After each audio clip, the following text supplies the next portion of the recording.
ඉතින් කොහමද ඔයාලට? අද පෙබරවාරි 27.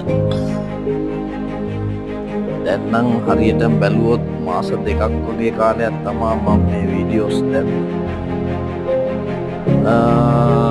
මේකත් ඉතින් අර සාමාන්‍යයෙන් අවසානයේ කිව්වට දැන් මේ තුන්වෙනි පියවර අවසන් වෙනවා වගේ දැනෙනවා.